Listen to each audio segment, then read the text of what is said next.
हरे कृष्णा। छठा अध्याय और 10वां श्लोक। तो अब इस 10वें श्लोक से आरंभ करके भगवान जो ध्यान योग का साधन है, जिसको अष्टांग योग भी कहा जाता है, उसके विषय में आगे बता रहे हैं 10वें श्लोक से। योगी युंजीत सततम आत्मानं रहसि स्थितः एकाकी यत चित्तात्मा निराशी अपरिग्रहः। योगी युंजीत सततम आत्मानं रहसि स्थितः एकाकी यत चित्तात्मा निराशी अपरिग्रहः। जो योगी पुरुष है, जो ध्यान योग का साधन कर रहा है, वो युंजीत, युंजीत का मतलब लगे रहना, किसी चीज में लगना। सततम माने हमेशा, हमेशा वो योगी पुरुष उसमें ही लगा रहेगा। कहां पर लगा रहेगा? आत्मानम रहसी स्थित। रहसी माने एकांत में, निर्जन स्थान में स्थित होकर आत्मा का ही अनुसंधान करेगा, अपने मन को लगाएगा। आत्मा न मतलब मन को, क्योंकि यहां सारा गतिविधि भी मन तक है। मन का निग्रह ही जो है वो ध्यान योग में सबसे इंपॉर्टेंट है। तो मन को युंजीत माने युक्त करेगा भगवान के साथ, परमात्मा के साथ। तो योगी युंजीत सततम, सततम माने निरंतर, आत्मानम माने मन को, रहसी, रहसी स्थित माने निर्जन स्थान में, क्योंकि निर्जन स्थान में ही ध्यान किया जा सकता है, पब्लिक में ध्यान नहीं कर सकते, विक्षेप होगा। एकाकी, एकाकी मतलब अकेले। ये नहीं कि बहुत बड़ा ग्रुप एक बिठा लिया, अलग अलग तरीके के लोग हैं उसके अंदर, अलग अलग सोच विचार के लोग हैं और सब साथ साथ ध्यान कर रहे हैं, ऐसा नहीं है। भगवान बता रहे हैं नियम, एकाकी होना होगा। एक ही भाव के लोग एक साथ कर सकते हैं, लेकिन ऐसा बहुत मुश्किल होता है एक ही भाव के सारे लोग मिल लें। एकाकी यत चित्तात्मा, यत चित्तात्मा का मतलब जिसने अपने चित्त को वश में कर लिया है। चित्त को और आत्मा, आत्मा का मतलब यहां पर शरीर लेंगे हम लोग, क्योंकि मन को निग्रह करने के लिए शरीर को स्थित करना बड़ा आवश्यक है। हमारा चित्त और हमारा शरीर दोनों ही जब संयत हो जाएंगे, जब संयम में होंगे, वश में होंगे, तभी ध्यान संभव है।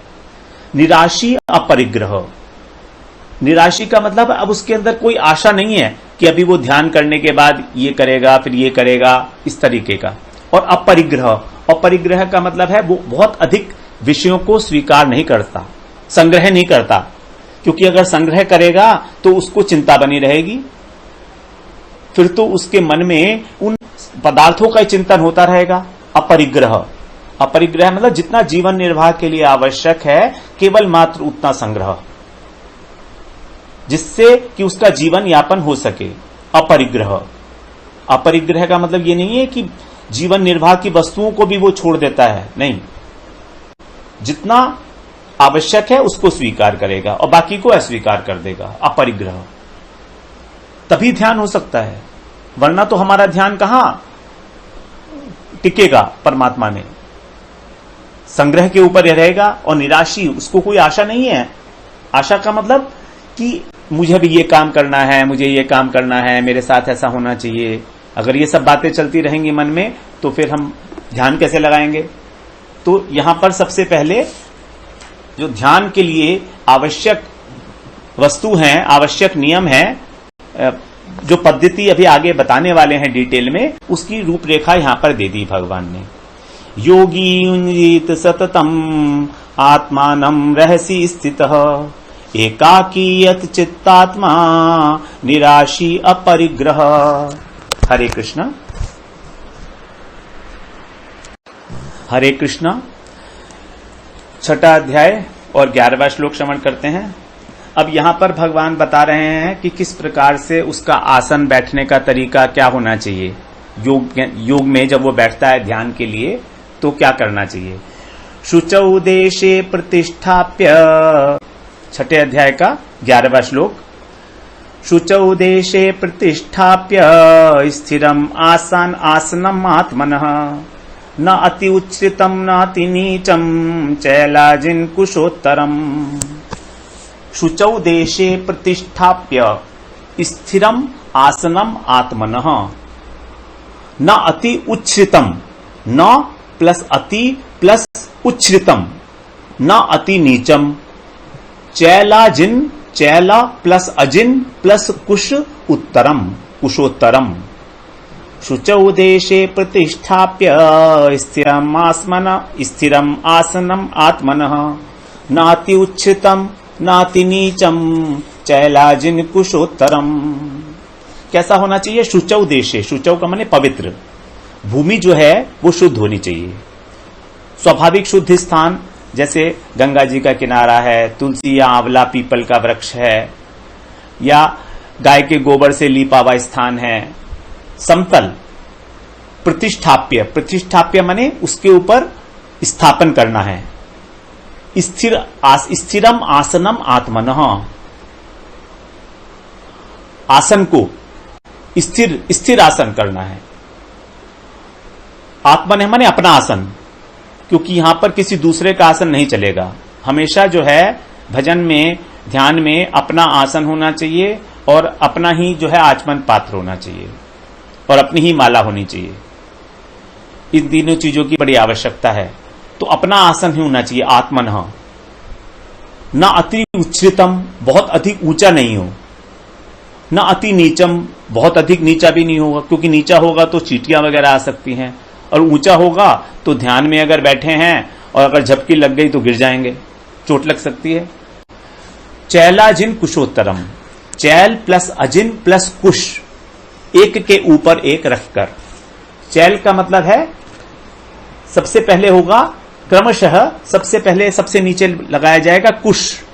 कुश का मतलब है जो कुश होता है, कुश का आसन होता है तो वो लगाया जाता है। उसके बाद फिर अजिन, अजिन का मतलब मृगछाला, मृग की छाला। अब आजकल तो मृगछाला होती नहीं है, तो उसके मृगछाला के बदले में कुछ और चीज लगा ली जाती है,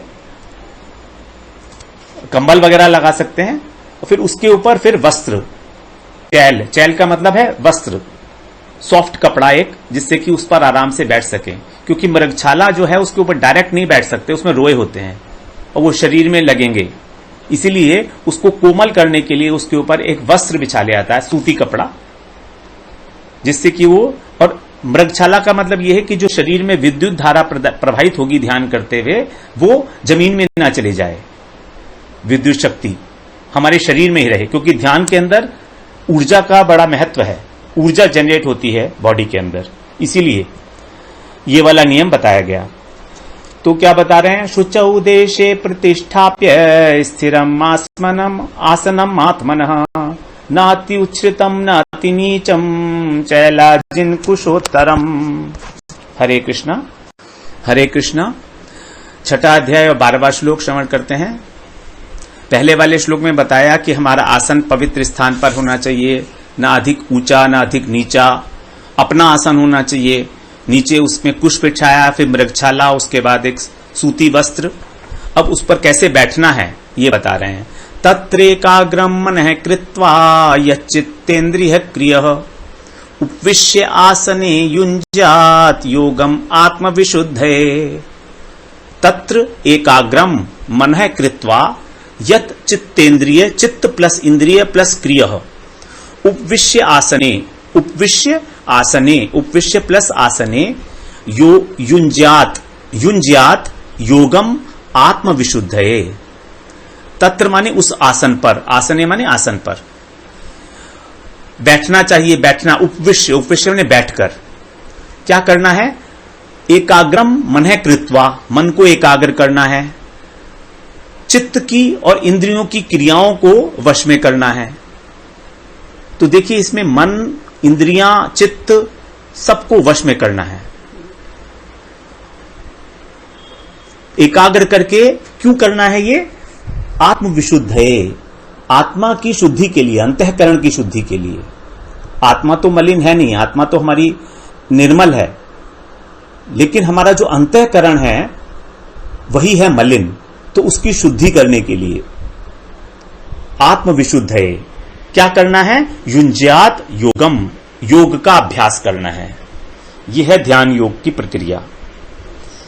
ध्यान योग का अभ्यास करना है, युञ्ज्यात योगम। कैसे? उसके ऊपर बैठकर, आसन के ऊपर अपने इंद्रिय को और चित्त को वश में करके और मन को एकाग्र करके। तो हमारा उद्देश्य है वास्तव में मन की एकाग्रता। मन की एकाग्रता ही ध्यान योग का सबसे प्रधान विषय है।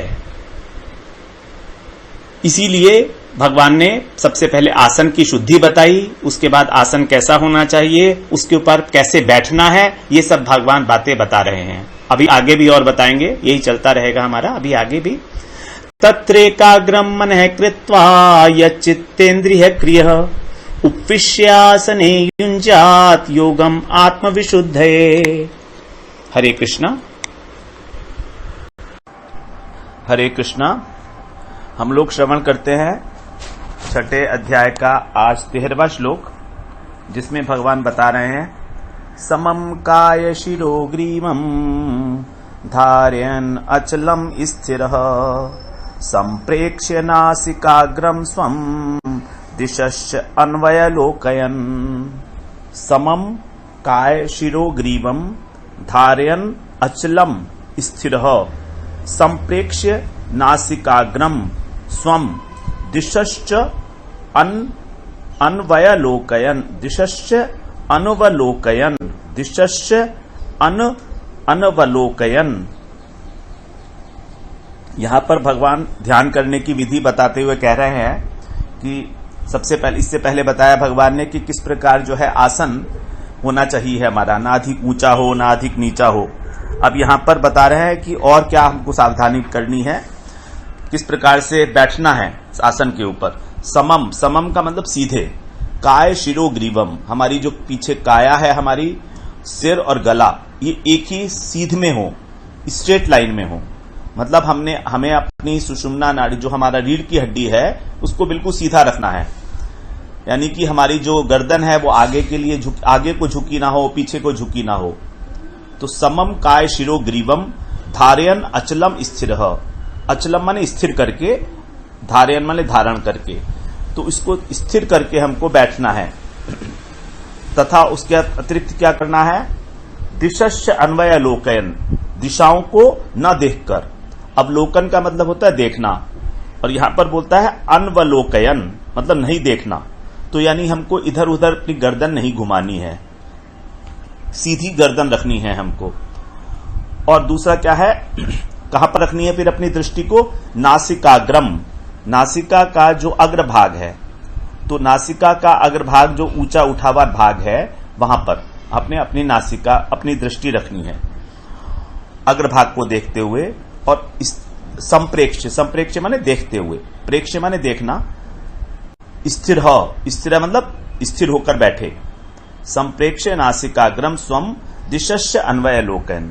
तो हमको अपना जो रीढ़ की हड्डी है बिल्कुल सीधी रखनी है, जिससे कि अगर हम मान लीजिए पीछे सहारा लेंगे या आगे को झुकेंगे तो आलस्य आ जाएगा हमारे को। और हमको इधर उधर नहीं देखना है, वरना हमारा मन चंचल हो जाएगा।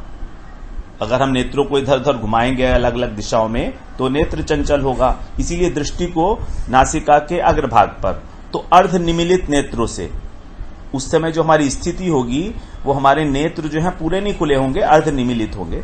तो उस प्रकार से नेत्रों से हमको और दृष्टि को देखना।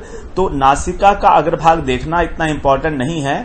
ये जो इसका इंपॉर्टेंस है कि हमारा मन एकाग्र हो जाए किसी प्रकार से।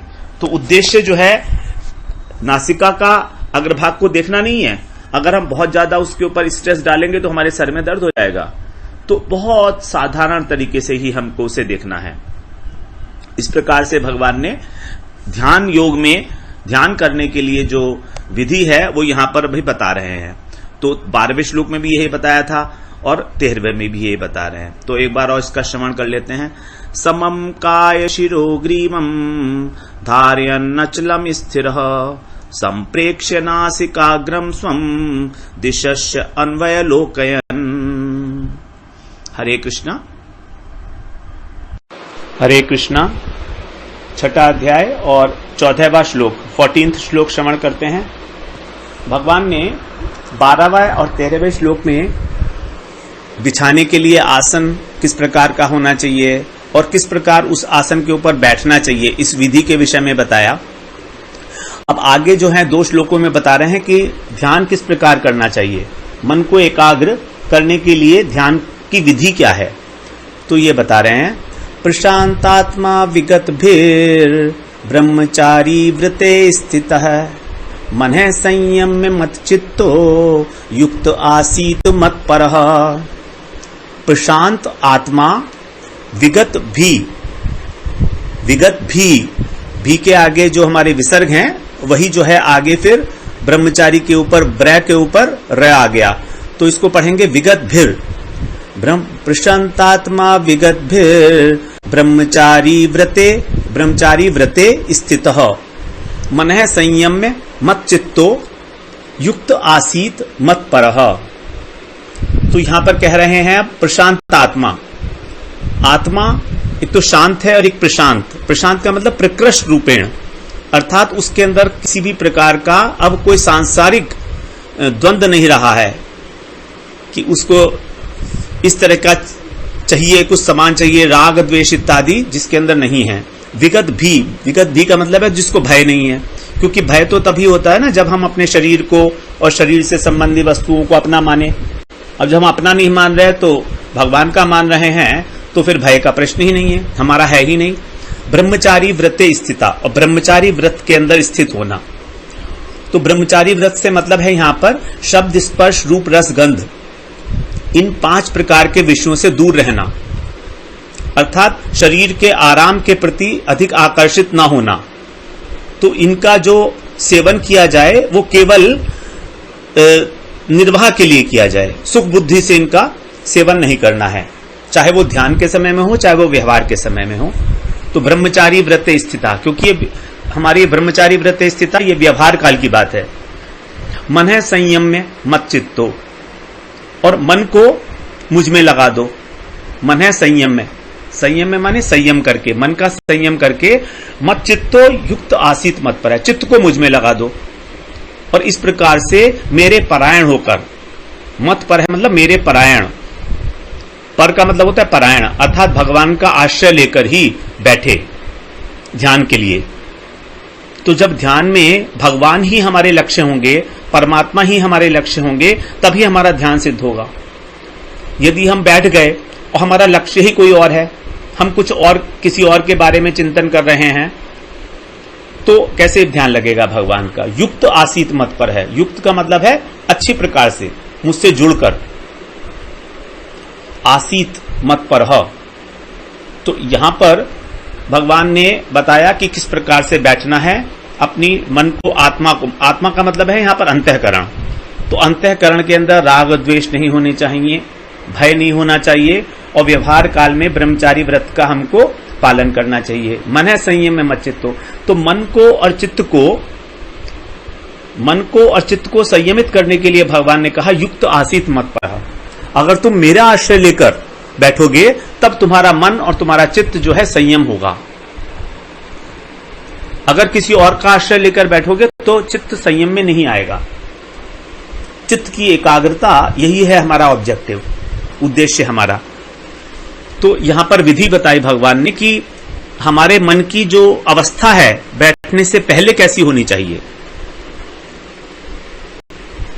प्रशांतात्मा विगत भीर ब्रह्मचारी व्रते स्थितः मनः संयम्य मत चित्तो युक्त आसीत मत परः। हरे कृष्णा। हरे कृष्णा। 6ठा अध्याय 15वां श्लोक श्रवण करते हैं। युञ्जनेवं सदात्मानं योगी नियत मानसः शांतिम निर्वाण परमाम मत संस्थाम अधिगच्छति। युञ्जन एवं सदा आत्मानं योगी नियत मानसः शांतिम निर्वाण परमाम मत संस्थाम अधिगच्छति। यहां पर बताए हैं ध्यान योग के अंदर सबसे अधिक महत्व है मन का, मन की एकाग्रता का। तो यहां पर कह रहे हैं नियत मानसः, जिसका मन नियंत्रित है, नियत माने नियंत्रण में है, वश में किया हुआ है। तो ऐसा मन को वश में करने वाला जो योगी है वो क्या करता है। युंजन एवं सदा आत्मानम, सदा माने हमेशा, आत्मानम का मतलब है मन, मन को हमेशा ही युंजन माने लगाए रखता है। कहां पर लगाए रखता है? भगवान में। तो अपने मन को वो सदा भगवान में अथवा परमात्मा में ही लगाए रखता है। युंजन सदा, सदा का मतलब है हमेशा। ये नहीं कि कभी ध्यान किया और कभी नहीं किया। इसके अंदर जो आवश्यकता है वो है सबसे इंपॉर्टेंट कि प्रतिदिन करना चाहिए, नियत समय के ऊपर ही। तो अभ्यास जो है ये अत्यंत आवश्यक है। तभी कहा सदा, सदा आत्मानम। अच्छा, और सदा आत्मानम का मतलब है मन को ध्यान काल में ध्यान करते हुए तो मुझ में लगा ही रहा है, अन्य समय भी मुझ में ही लगाए, तभी होगा सदा। तो व्यवहार काल में भी जो योगी है उसको भगवान से ही युक्त होकर रहना है। जीवन निर्वाह के लिए अपने कार्य करते हुए भी भगवान से जुड़े रहना है। युंजन का मतलब होता है लगे रहना हमेशा। तो युंजन एवं, इस प्रकार, एवं माने इस प्रकार, योगी हमेशा ही अपने मन को मुझ में लगाए। कौन से मन को? जो मन नियत मानसः, जिसको वश में कर लिया गया है, अर्थात वो कहीं और इधर उधर भटकने वाला अब नहीं है। तब क्या होगा? तब उसकी समाधि स्थिति प्राप्त होगी। जो अष्टांग योग के अंदर ध्यान, धारणा, ध्यान, समाधि, तो समाधि जो है वो तभी प्राप्त होगी। तभी क्या होगा? शांतिम निर्वाण परमाम, परम शांति की प्राप्ति होगी। मत संस्थाम अधिगच्छति, मेरे लोक को, अर्थात मुझ में स्थित होकर, जब वो अपनी स्थिति को, अपने अंतःकरण को मुझ में स्थित करेगा, तब उसको मत परमाम शांतिम, परम शांति की प्राप्ति होगी। जो शांति कैसी है? कैवल्य रूपी शांति, निर्वाण रूपी शांति को प्राप्त होगा। तो युंजन एवं सदात्मानम योगी नियत मानसः शांतिम निर्वाण परमाम मत संस्थाम अधिगच्छति। हरे कृष्णा, हरे कृष्णा। छठा अध्याय 16वां श्लोक श्रवण करते हैं। अब यहां पर छठे और 7वें श्लोक में जो नियम पालन करने चाहिए ध्यान योगी को, उसके बारे में बता रहे हैं कि उसको किस प्रकार से अधिक खाना भी नहीं चाहिए, अधिक व्रत भी नहीं करने चाहिए, भूखा भी रहना चाहिए, अधिक सोना भी नहीं चाहिए, उसके लिए बता रहे हैं। तो पहले बता रहे हैं यहां पर व्यतिरेक रीति से, कि मतलब क्या नहीं करना चाहिए, फिर आगे बताएंगे कि क्या करना चाहिए। न अति अश्नत्स्तु योगोस्ति न च एकांतमन अनश्नतः न च अति स्वप्नशीलस्य जागृतो नैव चार्जुन। यहां पर संधि है पहले वाले में ही, न अति अश्नत, न अति अश्नतः, फिर आगे आया तू, योगो अस्ति न च एकांतम अनश्नतः। पहले बताया अश्नत है, फिर यहां कह रहे हैं अनश्नतः। न च अति स्वप्नशीलस्य जागृतो नैव चार्जुन। हे अर्जुन, जो ये योग है, ध्यान योग, ये किसका सिद्ध होता है उसके लिए बता रहे हैं। न तू, नहीं तो, न तो अधिक खाने वाले का, अश्नत का मतलब होता है खाने वाला, अश्नन माने खाना, खाना खाने की जो क्रिया है उसको, तो यहां अश्नत का मतलब जो खाने वाला है, तो जो अत्यधिक खाने वाला है, और न एकांतम माने बिल्कुल, अनश्नत माने ना खाने वाला, जो बिल्कुल खाने वाला नहीं है, तथा न अति स्वप्नशील से सोने वाला, जो अधिक सोने वाला है, जागृतो नैव चार्जुन, और जो हमेशा ही जागने वाला है, मतलब ना सोने वाला है, उसका ये योग सिद्ध नहीं होता। उसी का सिद्ध होता है जो ना अधिक खाता है, ना अधिक भूखा रहता है, ना अधिक सोता है और ना अधिक जागता है। योगो अस्ति, अस्ति माने सिद्ध होना, अर्थात इस योग के जो अधिकारी हैं वो वही हैं जो ना अधिक खाते हैं, ना अधिक भूखे रहते हैं, ना अधिक सोते हैं और ना अधिक जागते हैं। नाति अश्नस्तु योगोस्ति न च एकांतम अनश्नतः न च अति स्वप्नशीलस्य जागृतो नैव चार्जुन। हरे कृष्णा, हरे कृष्णा। छठा अध्याय और 17वां श्लोक श्रवण करते हैं। युक्ताहार विहारस्य युक्त चेष्टस्य कर्मसु युक्त स्वप्नावबोधस्य योगो भवति दुःखहा। यहां पर अब व्यतिरेक रीति से, अनुवाद रीति से बता रहे हैं कि उसको क्या करना चाहिए, अर्थात कितना खाना चाहिए, कितना सोना चाहिए। तो यहां बता रहे हैं युक्ता आहार, युक्त प्लस आहार, युक्त आहार विहारस्य युक्त चेष्टस्य कर्मसु युक्त स्वप्न और अवबोधस्य, युक्त स्वप्न अवबोधस्य योगो भवति दुःखहा। तो यहां कह रहे हैं उसका आहार, उसका जो खान पान है वो युक्त होना चाहिए। मतलब भोजन जो है स्वाद बुद्धि से नहीं किया जाना चाहिए, भोजन साधन बुद्धि से, मतलब जितना आवश्यक है। भोजन हितकारी हो, भोजन मित हो और भोजन मेद्य हो, हमारे शरीर के लिए हितकारी हो। अल्प हो, मित का मतलब अल्प हो, अल्प मात्रा में, और मेद्य का मतलब है जो भगवान को जिसका भोग लगाया जा सके, उस प्रकार का हमारा भोजन होना चाहिए, तभी हमारा योग सिद्ध होगा। यदि हम कुछ भी खा लेंगे तो फिर हमारा योग कैसे होगा, क्योंकि इसमें तो अंतःकरण की शुद्धि है ना। अंतःकरण की शुद्धि मतलब मन, और मन बनता है हमारे खाने पीने से। हमारे मन के अंदर जो विचार हैं उनका डायरेक्ट रिलेशन है हमारे खाने पीने से। हम अगर तामसिक भोजन ले रहे हैं तो हम तामसिक मन वाले होंगे, तामसिक विचार वाले होंगे। राजसिक भोजन है तो राजसिक विचारों वाले होंगे। फिर हम सात्विक योग की साधना कैसे कर पाएंगे। लेकिन आजकल तो ये सब कुछ कहा नहीं जाता है, जिसको देखो वो सब लोग योग करने के लिए तैयार रहते हैं। तो क्या योग है? नहीं, वो योग नहीं है, वो वास्तव में एक प्रकार का व्यायाम है, एक अभ्यास है, क्रिया है अपने स्वास्थ्य को ठीक रखने के लिए, बस।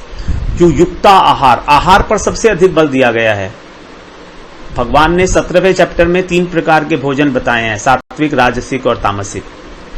फिर कह रहे हैं विहार, विहार भी हमारा युक्त होना चाहिए। विहार का मतलब है हम लोग व्यवहार में जितनी काम करते हैं, किसी से आना जाना, व्यायाम करना, चलना फिरना, जितने भी व्यवहार के काम हैं वो सब विहार के अंदर रहेंगे। घूमना घामना, तो बहुत ज्यादा घूमना घामना नहीं जरूरी है, बहुत ज्यादा व्यायाम करने की जरूरत नहीं है कि 3-3 घंटे तक, 2-2 घंटे तक एक्सरसाइज कर रहे हैं, तब योग सिद्ध नहीं होने वाला है। युक्त चेष्टस्य कर्मसु, कर्मसु माने कर्म में, कर्मों में हमारी युक्त चेष्टा होनी चाहिए। ये नहीं कि सुबह से शाम तक गधे की तरह काम कर रहे हैं, उसका योग नहीं सिद्ध हो सकता, क्योंकि उसके दिमाग में, उसके मन में तो योग करते हुए भी वही बातें चलेंगी कि मुझे कल को ये करना है, मुझे परसों को ये करना है, लाइक दैट ना। तो युक्त चेष्टस्य कर्मसु, कर्म के अंदर हमारी युक्त चेष्टा होनी चाहिए। युक्त का अर्थ है उचित। युक्त शब्द भगवान ने कई बार गीता में प्रयोग किया है और भगवान को बड़ा प्रिय है युक्त शब्द। युक्त का मतलब यह है जो हमारे लिए उचित है। फिर युक्त स्वप्न, स्वप्न मतलब सोना, तो हमारा जो नींद है वो भी हमारी युक्त होनी चाहिए जितना आवश्यक है। और अवबोधस्य, अवबोधस्य का मतलब है भगवान के लिए जागना। अवबोधस्य का मतलब है साधना के लिए जागना। अवबोध का मतलब जागना होता है, लेकिन यहां पर कह रहे हैं जागना स्पेशल प्रकार का, जो परमार्थ के लिए है। क्योंकि जागते तो हम विहार के समय में भी हैं, आहार के समय भी हैं और कर्म के समय में भी हैं। तो यहां पर जागने के लिए भगवान ने नहीं कहा है। अवबोधस्य, वही जागना स्पेशल प्रकार का है। तो इसको जो 4 प्रकार की क्रियाएं बताई हैं, आहार, विहार, कर्म और सोना और जागना, आहार विहार को एक साथ लेंगे तो आहार विहार के अगर हम 6 घंटे लगाएं, कर्म के 6 घंटे लगाएं, सोने के 6 घंटे लगाएं और परमार्थिक क्रियाओं के भी 6 घंटे लगाएं, तभी ये थोड़ा बैलेंस आउट हो जाता है। 6 घंटे बहुत है सोने के लिए, कर्म करने के लिए 6 घंटे बहुत हैं, 6 घंटे आहार और विहार के लिए बहुत है। समाज का कार्य करना, खाना पीना, उठना जागना, सोना नहाना, ये सब कुछ, सोना जागना नहीं, नहाना खाना पीना, और 6 घंटे जो है भगवान के लिए। अब यदि हमें अपनी ड्यूटी पे मान लीजिए 6 घंटे से ज्यादा का काम है, 8 घंटे का काम है, तो हम 2 घंटे जो है आहार विहार में से निकाल लें,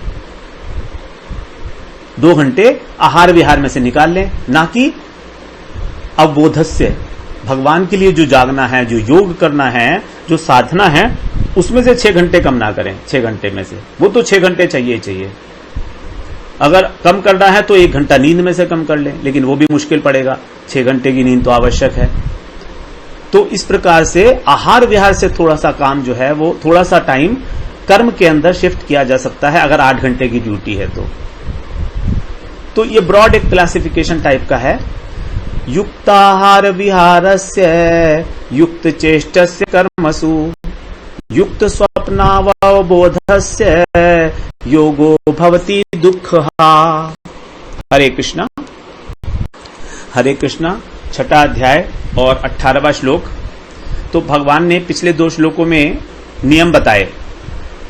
अब उन नियमों का पालन करके जब ध्यान किया जाता है तब उसकी कैसी स्थिति होगी, तो इसके लिए बता रहे हैं 18वें श्लोक में, यदा विनियतम चित्तम आत्मन्येव अवतिष्ठते निस्पृह सर्व कामेभ्यो युक्त इति उच्यते तदा। यदा, यदा माने जिस काल में, जिस समय, विनियतम चित्तम, चित्त जो है विनियतम मतलब अच्छी प्रकार से नियंत्रण में हो गया है। जब साधना करते करते चित्त अच्छी प्रकार से नियंत्रण में हो गया है, अर्थात अब उसके अंदर कोई चंचलता नहीं है। चित्त की जो है 5 अवस्थाएं हम लोगों ने श्रवण करी हैं गीता पाठशाला में। क्षिप्त, विक्षिप्त, सबसे पहली अवस्था है इसकी क्षिप्त, विक्षिप्त, फिर मूढ़, एकाग्र और निरुद्ध। इन 5 अवस्थाओं में क्रमशः भगवान अब हम अवस्था पर ले जा रहे हैं। अब हमको भगवान धीरे धीरे क्रमशः, तो जो निरुद्ध अवस्था है वहां पर जाने के लिए चित्त का नियंत्रण में होना अत्यंत आवश्यक है। तो चित्त आत्मनियव अवतिष्ठते, आत्मनियम माने अपने स्वरूप में, अर्थात आत्मा में।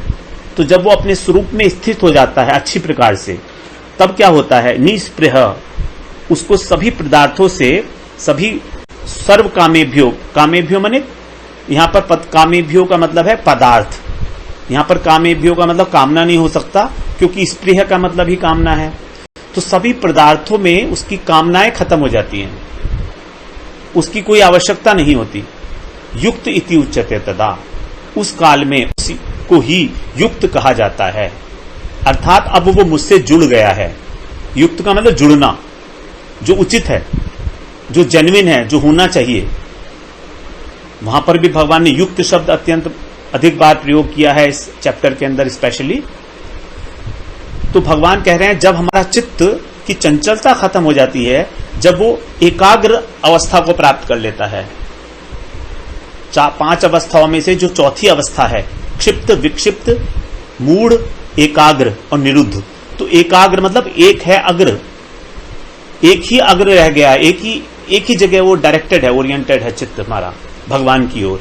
और आत्मनियव अवतिष्ठते, अपने स्वरूप में स्थित होकर, तब उस सारी कामनाओं का, जितनी भी पदार्थ हैं उनका अंत हो जाता है। निस्पृह युक्त इति उच्यते तथा, उस काल में उसको योगी कहा जाता है, तब हम उसको ध्यान योगी कह सकते हैं।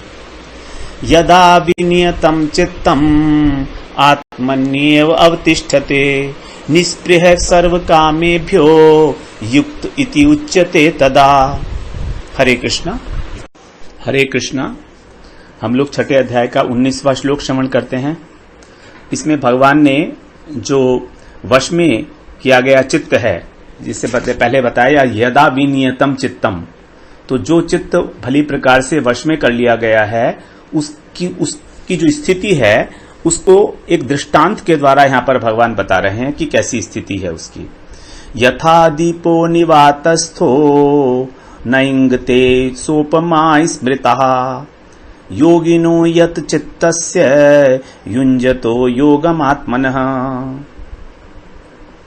यथा दीपो निवातस्थो न इंगते, यहां पर संधि विच्छेद है, न प्लस इंगते, सोपमा, सोपमा का मतलब सा प्लस उपमा, स्मृता योगिनो यत चित्तस्य युञ्जतो योगम आत्मनः।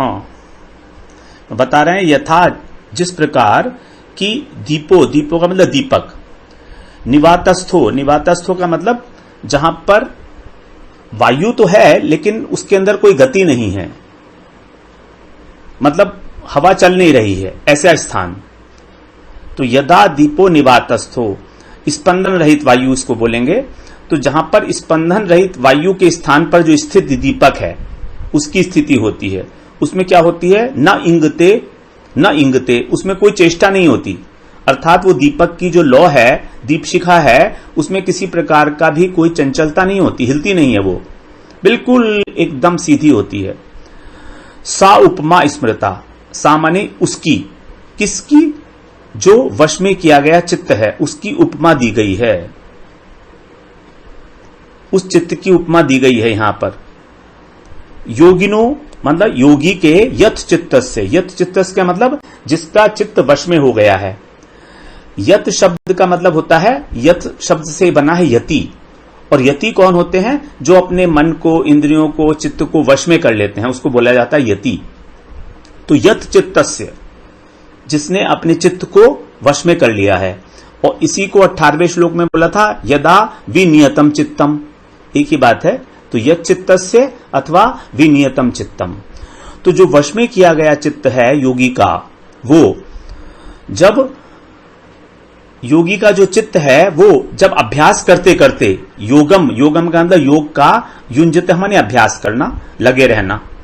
तो जिस प्रकार कि एक योगी का चित्त अभ्यास करते करते बिल्कुल वश में हो जाता है, तो उसकी उपमा दी गई है ऐसे दीपक से जो ऐसे स्थान पर रखा है जहां पर वायु तो है लेकिन वो चलायमान नहीं है, किसी प्रकार का कोई कंपन नहीं है वायु के अंदर, क्योंकि ऐसा तो कोई स्थान है ही नहीं जहां वायु ना हो। तो हमको ये मानना है कि वो स्पंदन रहित स्थान है, जहां पर स्पंदन रहित वायु है वो वैसे स्थान पर वो दीपक रखा हुआ है। तो यहां पर बताया है कि उस चित्त की उपमा पर्वत से क्यों नहीं दी गई। पर्वत तो स्वभावतः अचल है, पर्वत हिलता डुलता ही नहीं है, तो पर्वत से उपमा देने का प्रश्न ही नहीं है। और दीपक की जो लौ है वो हिलती डुलती है, तो उसी प्रकार से जो चित्त है ये भी चंचल होता है, इसीलिए यहां पर उपमा दी गई दीपक की लौ से। और ये तभी होगा जब चित्त वश में कर लिया गया होगा। तो ये जो अवस्था है, ये एक अवस्था है निरुद्ध अवस्था चित्त की। चित्त की 5 अवस्थाएं हैं जो हम लोगों ने श्रवण करी हैं पहले। सबसे पहली अवस्था है क्षिप्त, विक्षिप्त, मूढ़, एकाग्र और निरुद्ध। तो यहां पर चित्त की जो अंतिम अवस्था, निरुद्ध अवस्था, उसके विषय में बात कर रहे हैं। उसी बात को फिर अगले श्लोक में कहा जाएगा। तो जो स्वरूप में स्थित हो गया है चित्त, वो उस प्रकार का चित्त जो है इस प्रकार ऐसा हो जाता है जैसे कि दीपक की शिखा बिल्कुल हिलती नहीं है जब स्पंदन रहित वायु के स्थान पर रखने पर।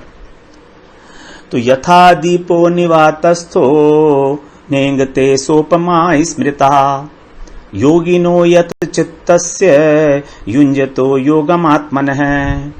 हरे कृष्णा। हरे कृष्णा। 6ठा अध्याय और 20वां श्लोक श्रवण करते हैं। अब यहां पर जो चित्त की अवस्था बताई थी, निरुद्ध अवस्था, जिसमें कि चित्त बिल्कुल भी चलायमान नहीं होता, तो उसी अवस्था का यहां पर वर्णन कर रहे हैं कि क्या होता है उसमें। यत्र उपरमते चित्तम निरुद्धम योग सेवया यत्र चैवात्मनात्मानं पश्यन् आत्मनि तुष्यति। यत्र उपरमते चित्तम निरुद्धम योग सेवया यत्र च एव आत्मना आत्मानं पश्यन् आत्मनि तुष्यति। तो यहां पर भी जो दूसरी लाइन है उसमें 3 बार आत्मा शब्द आया है। आत्मना, आत्मानम और आत्मनि, अपने आप से, अपने आप को देखता हुआ, अपने आप में। तो जो चित्त की निरुद्ध अवस्था है उसका वर्णन किया जा रहा है। यही स्थिति है जो समाधि की स्थिति है। तो यत्र, यत्र माने जहां, माने जिस अवस्था में। उपरमते, उपरमते का मतलब उपराम होना, माने तटस्थ हो जाना, अलग हो जाना। संसार से चित्तम। तो जब योग सेवाया का मतलब है योग का सेवन करने से, अष्टांग योग का, तो अष्टांग योग का अभ्यास करते रहने से जब चित्त संसार से जिस अवस्था में बिल्कुल उपराम हो जाता है, उपराम होने का मतलब है साइड में, बिल्कुल उसको कोई आसक्ति नहीं रही अब संसार से, अब उसका मन नहीं लगता संसार में, उसके हृदय के अंदर अब संसार नहीं रहता क्योंकि उसकी आसक्ति नहीं है। और ये कब है? यत्र माने जिस समय में, जिस काल में। तो ये निरंतर रहने वाली अवस्था नहीं है समाधि की अवस्था। जब वो योग का अभ्यास करेगा उस समय जो चित्त की अवस्था प्राप्त होगी उसको कहा गया निरुद्ध। तो जिस काल में चित्त उपराम होकर योग का सेवन करते करते निरुद्ध अवस्था को प्राप्त हो जाता है। यत्र चैव आत्मना आत्मानम पश्यन् आत्मनि तुष्यति। उस काल में जहां पर, जिस अवस्था में वो अपने आप से अपने आप को देखता हुआ अपने आप में ही संतुष्ट हो जाता है। अपने आप से, स्वयं से। देखने वाला कौन है? स्वयं। और देख किसको रहा है? स्वयं को, आत्मा को। और संतुष्टि किसमें मिल रही है उसको? आत्मा के दर्शन में, आत्मनि। तो देखने वाला भी स्वयं है, जिस वस्तु को देख रहा है वो भी स्वयं है, और जिसमें संतुष्टि मिल रही है वो भी स्वयं है। तो कर्ता, कर्म, कर्ता और अधिकरण, वो और करण भी वही है। तो कर्ता भी वही है, करण भी वही है, और जिसमें संतुष्टि मिल रही है अर्थात अधिकरण, इसको अधिकरण बोलते हैं सप्तमी विभक्ति में, तो वो भी वही है। आत्मना आत्मानम पश्यन् आत्मनि। आत्मा में स्वयं को देखता है और संतुष्ट हो जाता है, मतलब आत्माराम। अब उसको संसार से कोई प्रयोजन नहीं रहा। अब वो आत्मराम है, आप्त काम है, अपनी आत्मा में ही रमण कर रहा है। तो इस स्थिति को कहा जाता है समाधि अवस्था। यही है जो संप्रज्ञात समाधि है। और इसी का जब बहुत अधिक दीर्घ काल से अभ्यास किया जाएगा तो वो असंप्रज्ञात समाधि होगी। तो ये जो निरुद्ध अवस्था है इसमें दो प्रकार की समाधि हो गई, संप्रज्ञात और असंप्रज्ञात। और संप्रज्ञात समाधि के अंदर सिद्धियों का प्राकट्य हो सकता है। जो अष्ट सिद्धियां बताई गई हैं, अणिमा, लघिमा, गरिमा, महिमा इत्यादि, वो 8 प्रकार की जो सिद्धियां हैं वो इस स्थिति में प्रकट हो जाती हैं साधक के अंदर। और वहां अगर वो साधक उनमें आसक्त हो जाता है तो उसका पतन हो जाता है वहां से भी। तो संप्रज्ञात समाधि को प्राप्त करके भी साधक का पतन हो सकता है यदि वो उन सिद्धियों के अंदर लिप्त हो गया, आसक्त हो गया, फंस गया, फिर उसको परमात्मा का साक्षात्कार नहीं होगा। तो ये है अष्टांग योग का एक जो प्रॉब्लम है, ये है क्योंकि यहां पर साधक स्वयं अपने परिश्रम से पहुंचा है, किसी का उसने अनुगत्य स्वीकार नहीं किया है। तो कृपा का तो मतलब ही नहीं है भगवान की, क्योंकि भगवान की कृपा तो उसी को मिलती है जो गुरु के अनुगत्य में भजन करता है। गुरु के अनुगत्य में भजन नहीं किया है तो भगवान की कृपा नहीं मिलने वाली है। इसलिए ज्ञानी को और योगी को भगवान की कृपा नहीं मिलती है। भगवान की कृपा केवल केवल केवल अपने भक्तों के लिए ही रिजर्व होती है, जो गुरु परंपरा के माध्यम से सदगुरु आश्रय करके और भगवत प्राप्ति के मार्ग पर भक्ति योग का पालन करते हैं। तो यत्र उपरमते चित्तम निरुद्धम योग सेवया, यत्र चैव आत्मना आत्मानं पश्यन् आत्मनि तुष्यति। हरे कृष्णा। 6ठा अध्याय और 20वां श्लोक श्रवण करते हैं। अब यहां पर जो चित्त की अवस्था बताई थी, निरुद्ध अवस्था, जिसमें कि चित्त बिल्कुल भी चलायमान नहीं होता, तो उसी अवस्था का यहां पर वर्णन कर रहे हैं कि क्या होता है उसमें। यत्र उपरमते चित्तम निरुद्धम योग सेवया, यत्र चैवात्मनात्मानं पश्यन् आत्मनि तुष्यति। यत्र उपरमते चित्तम निरुद्धम योग सेवया यत्र च एव आत्मना आत्मानम पश्यन आत्मनि तुष्यति। तो यहां पर भी जो दूसरी लाइन है उसमें 3 बार आत्मा शब्द आया है, आत्मना, आत्मानम और आत्मनि। अपने आप से, अपने आप को देखता हुआ, अपने आप में। तो जो चित्त की निरुद्ध अवस्था है उसका वर्णन किया जा रहा है। यही स्थिति है जो समाधि की स्थिति है। तो यत्र, यत्र माने जहां, माने जिस अवस्था में, उपरमते, उपरमते का मतलब उपराम होना, माने तटस्थ हो जाना, अलग हो जाना संसार से, चित्त, चित्तम। तो जब योग सेवाया, योग सेवाया का मतलब है योग का सेवन करने से, अष्टांग योग का। तो अष्टांग योग का अभ्यास करते रहने से जब चित्त संसार से जिस अवस्था में बिल्कुल उपराम हो जाता है, उपराम होने का मतलब है साइड में, बिल्कुल उसको कोई आसक्ति नहीं रही अब संसार से, अब उसका मन नहीं लगता संसार में, उसके हृदय के अंदर अब संसार नहीं रहता क्योंकि उसकी आसक्ति नहीं है। और ये कब है? यत्र, यत्र माने जिस समय में, जिस काल में। तो ये निरंतर रहने वाली अवस्था नहीं है समाधि की अवस्था। जब वो योग का अभ्यास करेगा उस समय जो चित्त की अवस्था प्राप्त होगी उसको कहा गया निरुद्ध। तो जिस काल में चित्त उपराम होकर योग का सेवन करते करते निरुद्ध अवस्था को प्राप्त हो जाता है। यत्र चैव आत्माना, यत्र चैव आत्मना आत्मानम पश्यन आत्मनि तुष्यति। उस काल में, जहां पर, जिस अवस्था में वो अपने आप से, अपने आप को देखता हुआ अपने आप में ही संतुष्ट हो जाता है। अपने आप से, स्वयं से। देखने वाला कौन है? स्वयं। और देख किसको रहा है? स्वयं को, आत्मा को। और संतुष्टि किसमें मिल रही है उसको? आत्मा के दर्शन में, आत्मनि। तो देखने वाला भी स्वयं है, जिस वस्तु को देख रहा है वो भी स्वयं है, और जिसमें संतुष्टि मिल रही है वो भी स्वयं है। तो कर्ता, कर्म, कर्ता और अधिकरण, वो और करण, करण भी वही है। तो कर्ता भी वही है, करण भी वही है, और जिसमें संतुष्टि मिल रही है अथवा अधिकरण, इसको अधिकरण बोलते हैं सप्तमी विभक्ति में, तो वो भी वही है।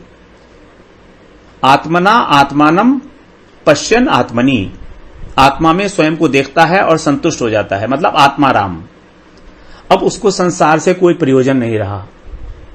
अब वो आत्मराम है, आप्त काम है, अपनी आत्मा में ही रमण कर रहा है।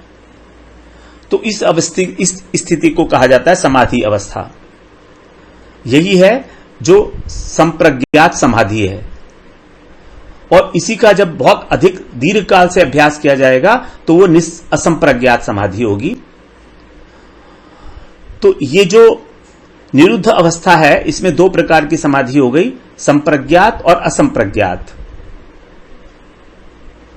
और संप्रज्ञात समाधि के अंदर सिद्धियों का प्राकट्य हो सकता है।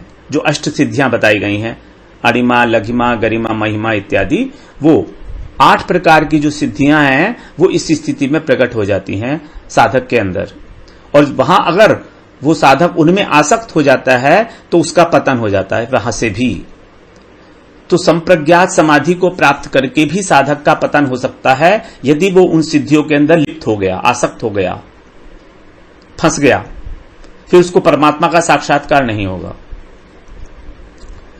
तो ये है अष्टांग योग का एक जो प्रॉब्लम है, ये है क्योंकि यहां पर साधक स्वयं अपने परिश्रम से पहुंचा है, किसी का उसने अनुगत्य स्वीकार नहीं किया है। तो कृपा का तो मतलब ही नहीं है भगवान की, क्योंकि भगवान की कृपा तो उसी को मिलती है जो गुरु के अनुगत्य में भजन करता है।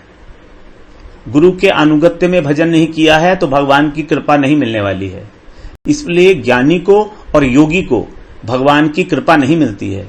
भगवान की कृपा केवल केवल केवल अपने भक्तों के लिए ही रिजर्व होती है, जो गुरु परंपरा के माध्यम से सद्गुरु आश्रय करके और भगवत प्राप्ति के मार्ग पर भक्ति योग का पालन करते हैं।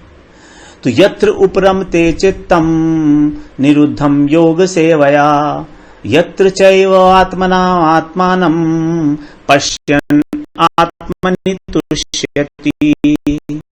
हरे कृष्णा। छठा अध्याय 22वां श्लोक। 21वें श्लोक में हमने श्रवण किया कि जिसको उस प्रकार का सुख मिल जाता है, समाधि का सुख, वो फिर विचलित नहीं होता। तो विचलित न होने का कारण क्या है, तत्व से चलायमान न होने का कारण क्या है, वो यहां पर बता रहे हैं। यम लब्ध्वा चा परम लाभम मन्यते नाधिकम ततः यस्मिन् स्थितो न दुःखेन गुरुणापि विचाल्यते। यम यम माने यम लब्ध्वा च अपरम लाभम, च और अपरम चापरम लाभम मन्यते न अधिकम ततः यस्मिन् स्थितो न दुःखेन गुरुणापि विचाल्यते। यहां बता रहे हैं यम लब्ध्वा यानी जिसको प्राप्त करके, जिस लाभ को प्राप्त करके, च अपरम, अपरम माने दूसरा, अधिक माने अधिक, उससे अधिक। तो जिस लाभ को प्राप्त करके दूसरा कोई भी अधिक लाभ नहीं मानने में आता, मन्यते माने मानना, अर्थात वो इस लाभ से अधिक कोई भी लाभ नहीं देखता। तो अब उसको ये सबसे बड़ा लाभ मिल चुका है। तो जब इतना बड़ा लाभ मिल चुका है तो यही एक कारण है कि उस लाभ में स्थित होकर, लाभ का मतलब सुख, उस आत्यांतिक और अतीन्द्रिय सुख में स्थित होकर वो क्या होगा, न दुखे न गुरुणापि विचाल्यते। चाहे कितना भी बड़ा दुख उसको आ जाए, गुरुणापि, गुरुणा माने अत्यधिक, बड़ा भारी भारी, दुखेन माने दुख से भी वह विचाल्यते, विचलित नहीं होता। अब उसे विचलित नहीं किया जा सकता। क्यों? क्योंकि उसने उस सुख को प्राप्त कर लिया है जिस सुख से बड़ा कोई सुख है ही नहीं। जब उसको सर्वश्रेष्ठ वस्तु मिल गई है उसके अनुसार, तो फिर वो छोटे छोटे जो संसार के दुख हैं, क्योंकि संसार के दुख अब चाहे कितने भी बड़े क्यों ना हो, उसको छोटे ही लगेंगे, क्योंकि अब उसको लाभ जो हुआ है वो सबसे अधिक हो चुका है। तो जब हमको अनुभव हो जाता है कि हम इतने बड़े धनवान हो चुके हैं, तो छोटी छोटी जो लॉसेस हैं वो हमको कभी भी विचलित नहीं कर सकते, क्योंकि जितने भी दुख आते हैं वो सारे हमारे इंद्रियों के कारण आते हैं, हमारे शरीर के कारण, और अब वो शरीर से, इंद्रियों से ऊपर उठ चुका है। दुख का अनुभव होता है मन में, और अब वो मन, बुद्धि, चित्त, अहंकार, इन सब से ऊपर उठ चुका है चित्त की निरुद्ध अवस्था में, समाधि अवस्था में। तो दुख तो वहां तक पहुंच ही नहीं सकते, इसलिए किसी भी प्रकार का दुख उसको थोड़ा सा भी स्पर्श नहीं कर पाता है। यम लब्ध्वा च परम लाभम मन्यते नाधिकम ततः, मन्यते मतलब वो मानता ही नहीं है कि कोई और बड़ा लाभ हो सकता है इससे। यस्मिन् स्थितो न दुःखेन गुरुणापि विचाल्यते। हरे कृष्णा। हरे कृष्णा। छठा अध्याय और 23वां श्लोक श्रवण करते हैं। यहां पर भगवान ने फिर योग की परिभाषा बताई है कि क्या है। तम विद्यात दुख संयोग वियोगम योग संगितम स निश्चयन योक्तव्यो योगो अनिर्वीर्ण चेतसा। तम विद्यात दुख संयोग वियोगम योग संगितम स निश्चयेन योक्तव्यो योगो अनिर्वीर्ण चेतसा। तम, तम माने उसको, किसको?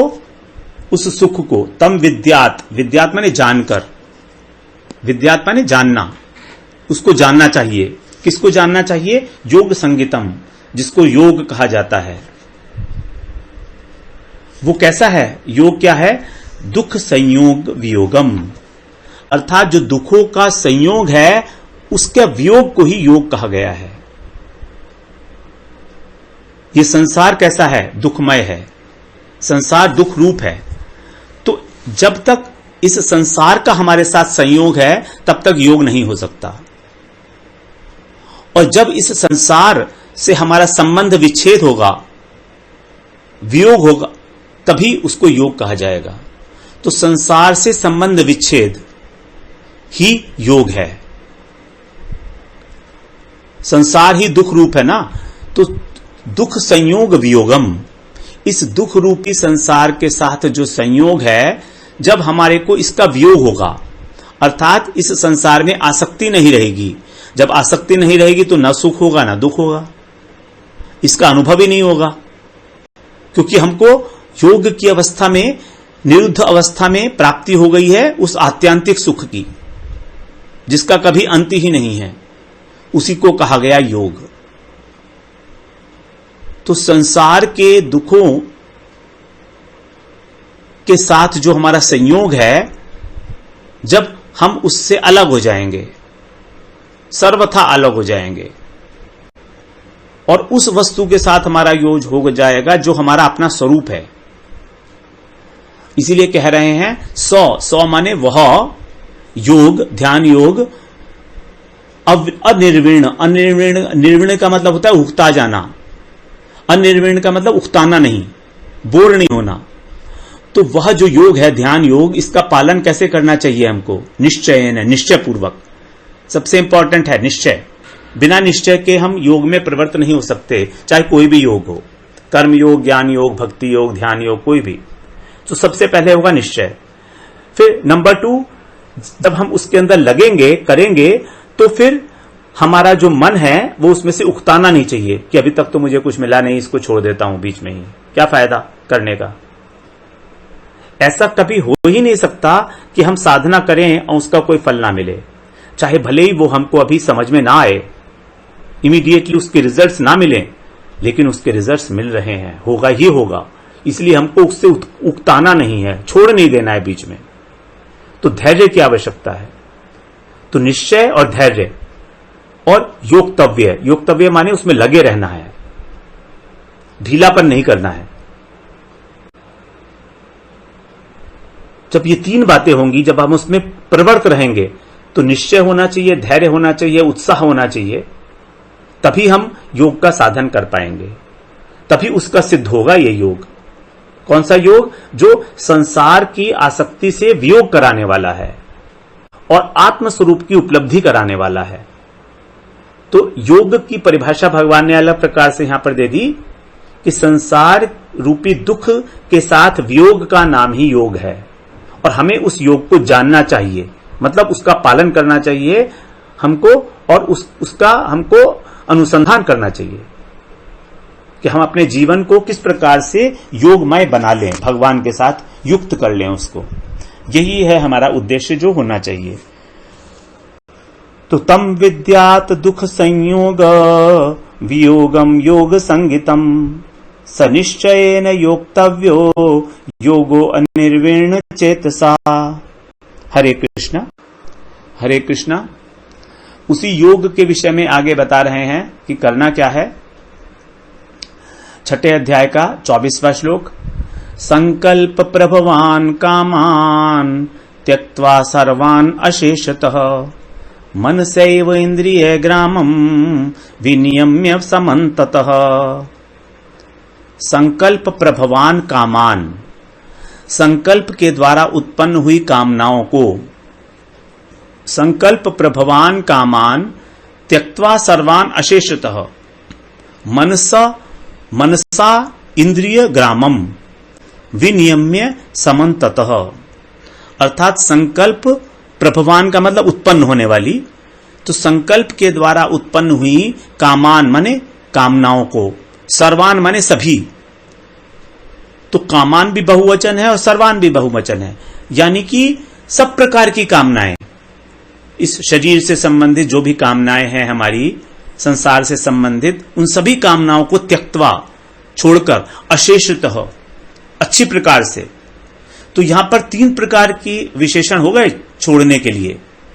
एक तो सभी को, कामनाओं को बहुवचन, और अशेष से अच्छी प्रकार से सभी कामनाओं का त्याग करना है। और फिर क्या होगा? मन, इंद्रिय, जो इंद्रिय समूह है हमारा, 5 ज्ञानेंद्रिय और 5 कर्मेंद्रिय, इनको विनियम्य, अच्छी तरीके से नियम्य करके, वश में करके, समन्ततः माने सभी ओर से। तो इंद्रियों को सभी ओर से हटा लेना है। ये प्रक्रिया बता रहे हैं। यम नियम आसन प्राणायाम, प्रत्याहार, धारणा, ध्यान, समाधि। समाधि तक पहुंचने तक के लिए जो प्रक्रिया है उसका वर्णन कर रहे हैं अच्छे प्रकार से, कि हमें जो ध्यान लगाना है, समाधि लगानी है, इसके लिए हमें अपनी इंद्रियों को सब प्रकार से, सारे विषयों से हटा लेना है। इसको बोलते हैं प्रत्याहार। प्रत्याहार का मतलब है विषयों से इंद्रियों को हटा लेना। आहार का मतलब है इंद्रियों को विषय देना, उनको आहार करना। जैसे हम खाना खाते हैं तो खाना हो गया विषय और इंद्रिय हो गई हमारी जीवा। तो जीवा जब हमारा भोजन करती है तो आहार ले रही है।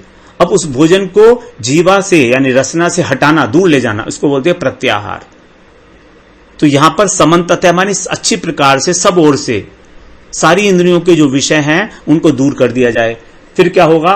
फिर तो मन भी वश में हो जाएगा, क्योंकि मन है इंद्रियों का राजा। अब उस राजा को कुछ मिलेगा नहीं फीड, क्योंकि इंद्रियां ही जो हैं सारा कुछ ले जाकर मन के आगे परोसती हैं, मन को सबमिट कर देती हैं कि अब तुम इसका भोग करो। तो जब मन को कुछ मिलेगा नहीं तो भोग क्या करेगा? तो इस प्रकार मन भी धीरे धीरे वश में हो जाएगा। और इंद्रियां हमारी विषयों से कब हटेंगी? जब हमारी सारी कामनाएं हटेंगी, क्योंकि कामनाएं जब तक रहेंगी तब तक इंद्रियां विषयों में जाएंगी ही जाएंगी। और कामनाएं कहां से उत्पन्न होती हैं? कामनाएं इस उत्पन्न होती हैं हमारे चित्त में। सबसे पहले हमारे चित्त में जो राग और द्वेष भरे हुए हैं पूर्व संस्कारवश, उनके कारण कोई ना कोई स्फुरणाएं हमारे होती रहती हैं चित्त के अंदर। कोई ना कोई नए नए विचार घूमते रहते हैं। अब उनमें से कोई विचार में हमारा राग हो जाता है, किसी में द्वेष हो जाता है। अब जिसमें राग हो गया उसके प्रति, हमारी वस्तु के प्रति हमारी आसक्ति बढ़ती चली जाती है। फिर हमारी इच्छा होती है मन में कि हम उस वस्तु को प्राप्त करें, तब उसको बोलते हैं कामना।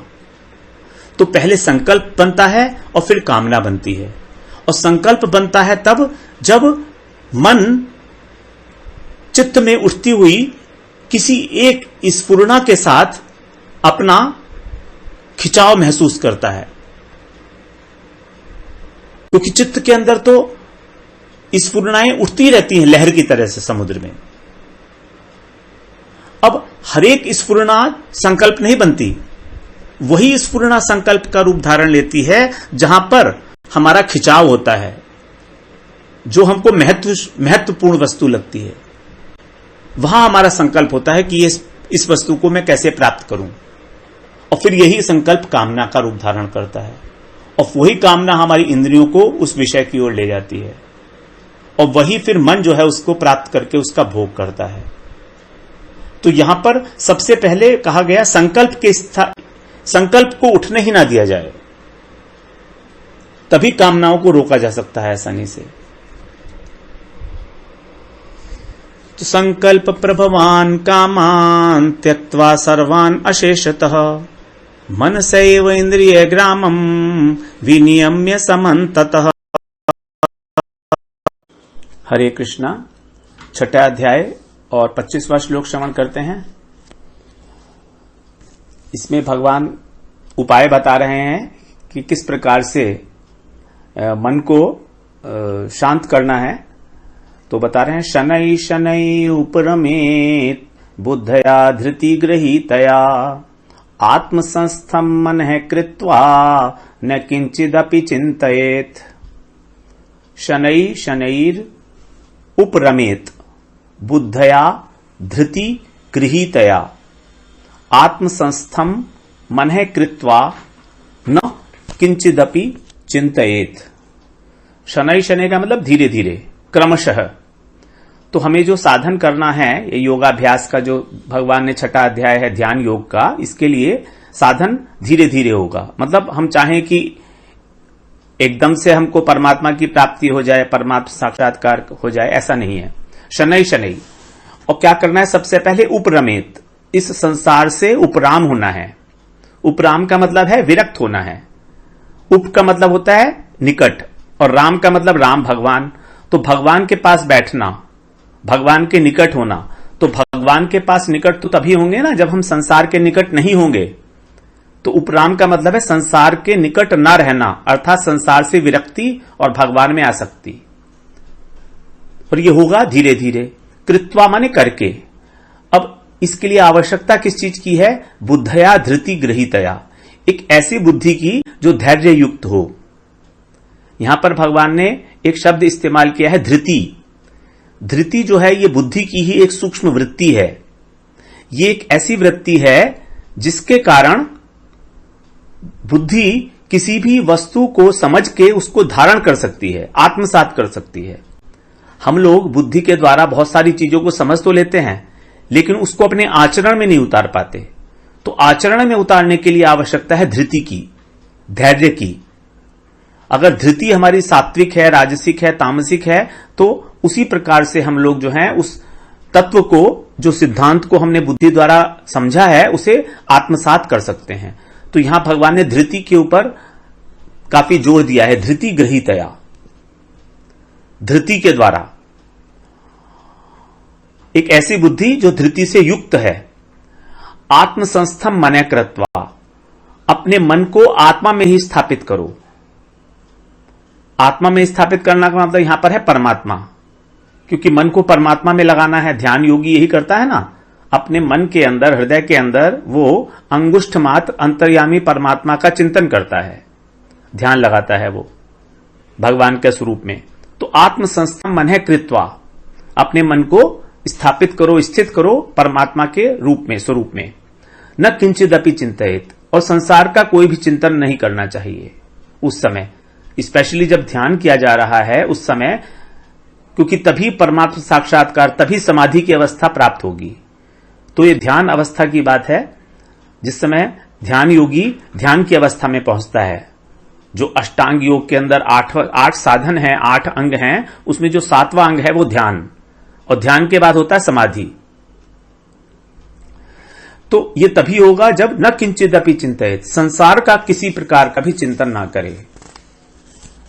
तो इसके लिए आवश्यकता है दृढ़ संकल्प की, दृढ़ बुद्धि की, जो धृति के साथ युक्त है। इसलिए भगवान कह रहे हैं, और सब होगा ये धीरे धीरे, शनै शनै, क्योंकि संसार से विरक्ति अचानक नहीं होती है। हमारा अनेक अनेक जन्मों का अभ्यास है, अनंत जन्मों का अभ्यास है संसार में आसक्ति का। हम चाहें कि एक ही बार में हो जाए, ऐसा कुछ नहीं हो पाएगा। लेकिन फिर भी हमें आशा रखनी है और ध्यान करते रहना है। शनै शनै उपरमेद बुद्धया धृति गृहीतया, आत्मसंस्थम मन है कृत्वा न किंचिदपि चिंतित। हरे कृष्णा हरे कृष्णा। 6ठा अध्याय और 26वां श्लोक श्रवण करते हैं। जहां पर मन के विषय में बता रहे हैं कि मन को क्या करना है। यतो यतो निश्चरति मनश्चंचलम अस्थिरम ततस्ततो नियम्येतत् आत्मन्येव वशम नयेत। यतो यतो निश्चरति मनश्चंचलम अस्थिरम ततस्ततो नियम्य एतत् आत्मन्य एव। यहां पर संधि है, नियम्य प्लस एतत् प्लस आत्मनि प्लस एव, ततस्ततो नियम्य एतत् आत्मन्येव वशम नयेत। यतो यतो मतलब जहां जहां, जहां जहां ये निश्चरती माने विचरण करता है मन, चंचलम अस्थिरम, क्योंकि बहुत चंचल है और अस्थिर है। मन के 2 स्वभाव बताए भगवान ने, एक तो चंचलता है और एक स्थिर नहीं रहता एक स्थान पर। तो ये जहां जहां भी जाता है वहां वहां से, ततस्ततो वहां वहां से उसको क्या करो, नियम्य, नियम्य माने वश में करो, नियमन करो, उसका हटाओ वहां से। नियम्य एतत्, एतत् का मतलब इसको, मन को, आत्मनि एव आत्मा में अर्थात परमात्मा में, वशम नयेत, नयेत माने लेकर आओ। तो मन को नियमन करते हुए, वश में करके और नियमन करते हुए उसको और अच्छी प्रकार से भगवान में लेकर आओ, परमात्मा में लेकर आओ। नयेत माने लाना, लौटाकर लाना, उसको लगाना, मन को लगाना। तो यतो यतो मतलब जहां जहां मन विचरण करे, क्योंकि मन का स्वभाव है चंचलता और अस्थिरता। चंचलता का मतलब एक ही वस्तु पर भी अगर रहेगा वो, तो अलग अलग बातें उसके बारे में विचार करेगा। जैसे मान लीजिए हमारे मन में कोई एक विचार आया, तो उसी विचार को हम लोग एक्सपेंड करते रहते हैं कि ये होगा तो ये होगा, फिर ये होगा, फिर ये होगा, फिर ये होगा। अस्थिर है, एक जगह पर बैठने वाला नहीं है, कभी ये सब्जेक्ट कभी वो सब्जेक्ट, अलग अलग विषयों के बारे में चिंतन करता रहता है हमारा मन, संकल्प विकल्प करता रहता है। तो जहां जहां जाए ततस्ततो, वहां वहां से इसको नियम्य एतत्, इसको वापस लौटा कर लाओ, नियमिन करो इसका। आत्मनि एव, आत्मनि का मतलब यहां परमात्मा है, तो परमात्मा के ध्यान में ही इसको नयेत लगाओ। तो यतो यतो निश्चरति मनश्चंचलम अस्थिरम ततस्ततो नियम्य एतत् आत्मन्येव वशम नयेत। हरे कृष्णा। हरे कृष्णा। छठा अध्याय और 27वां श्लोक श्रवण करते हैं।